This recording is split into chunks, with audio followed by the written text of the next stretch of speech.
Have you ever had one of those days, or weeks even? You know the ones I'm talking about. The ones where nothing seems to be going right. Work sucks, your dinner falls off the table, and you get stuck in traffic for a nauseating amount of time. All of that culminating in you wanting to grab the nearest heavy object and make the Geneva Convention look more like a suggestion on any unfortunate soul in the surrounding area. Alternatively, a much healthier outlet for that is to go play some Doom for the Samsung Smart Fridge. Rip and tear.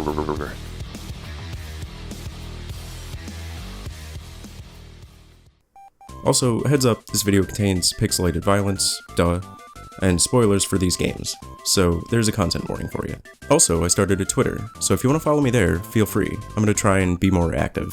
Expect some cringe and reposted memes and such. Alright, back to the video. Video games, to me, are murder simulators, is what they are. The fact is that a new generation of video games crosses that line. The president recently expressed shock at what young people are exposed to today. We see violence a lot in different media nowadays, and it's especially common in video games. Oftentimes, this can lead to video games getting a bad reputation, something that they've struggled with for basically as long as they've existed. Typically, this is coming from out-of-touch people who really don't understand them. You know them, Call of Duty, I don't do any of these, but what? And while they've become more widely accepted by the general public nowadays, the rhetoric still gets occasionally tossed around about how violent video games cause real-world violence. And that's what today's video is about. A brief summary of violence in video games, its reception by the mainstream media, and how some games use it as a tool to tell a message. Many sources when talking about this topic cite the 1976 game Death Race as the first instance of public backlash to violence in video games. And while that's true, it did cause developers to pull it from shelves in some places. I mean, look at this shit. You can't even tell what this little dummy even is. Get out of here, you big stupid idiot. No, I think it was the 1990s where this debate really started with the release of Mortal Kombat, which would change how people look at and also purchase video games from that point on.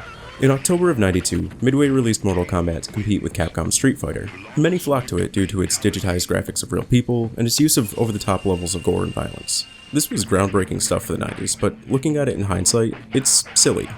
Yeah, sure it's violent, but it's so over-the-top and goofy it's kind of hard to take seriously.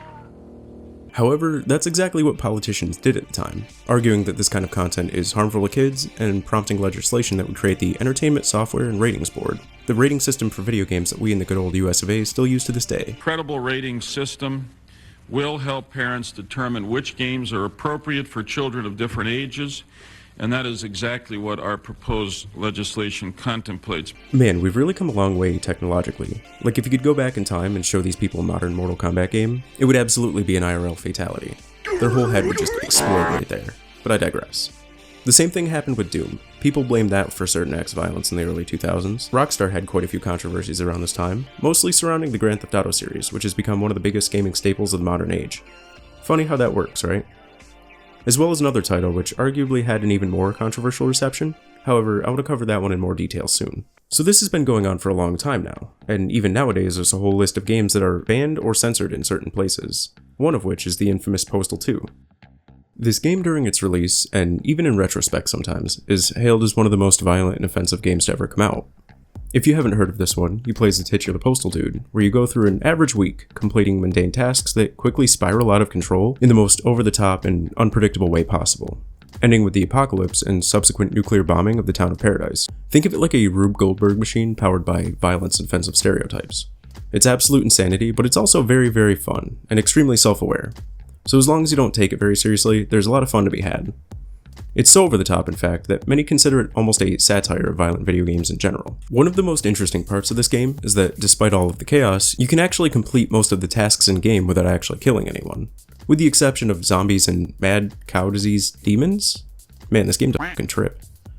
Alternatively, you can turn a man into a doormat, set him on fire, and then pee on him to put him out. Truly the duality of man. Vince, the chief designer for the game, points out that the game is only as violent as you are, and I think the developers giving the player the choice in how they approach these tasks can be viewed as a sort of meta-commentary on life, us all having the choice in how we act and respond to things.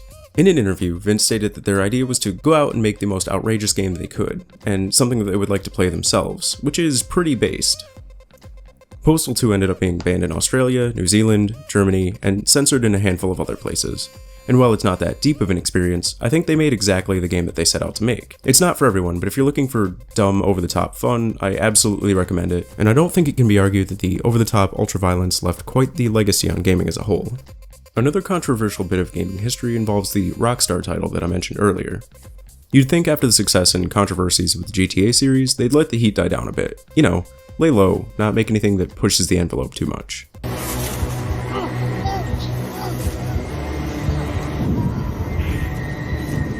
They did not do that. When Rockstar released Manhunt, it was pretty much as far as you can get from lying low. This game was dark and gritty, with very graphic depictions of violence in its snuff film style executions. The overall plot of this game is pretty straightforward.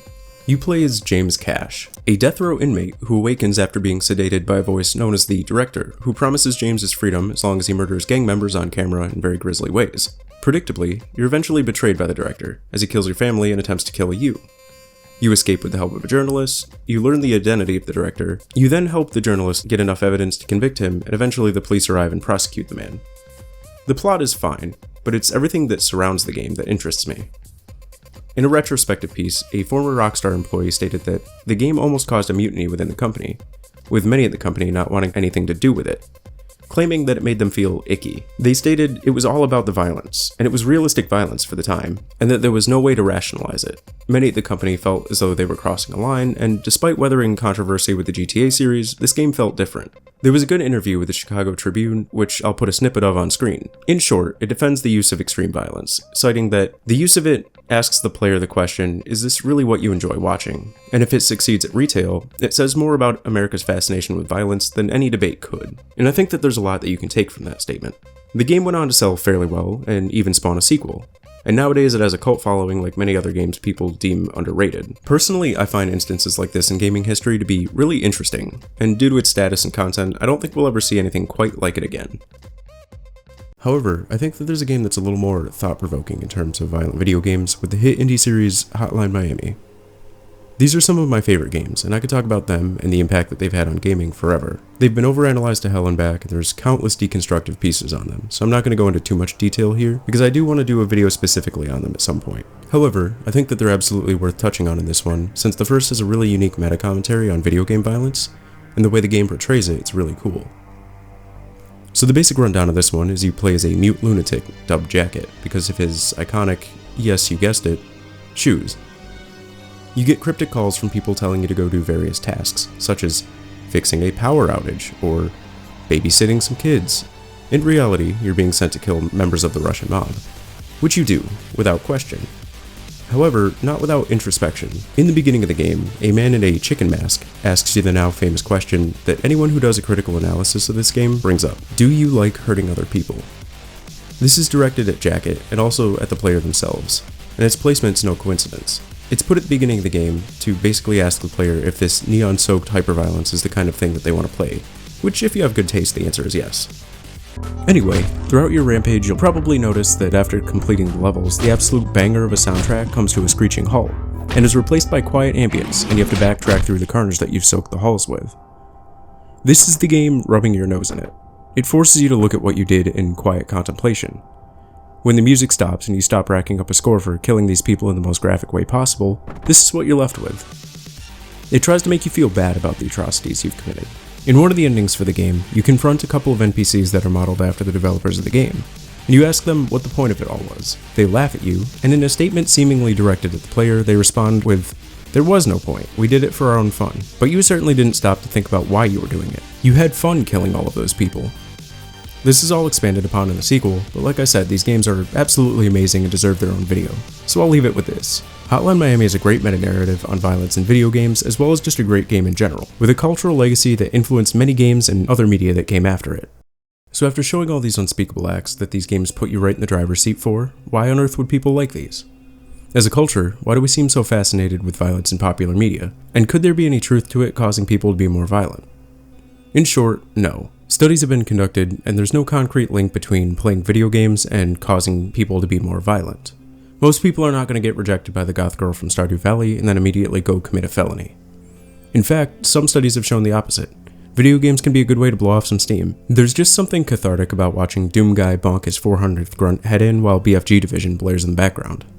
Another factor is just the exhilarating gameplay of a lot of these.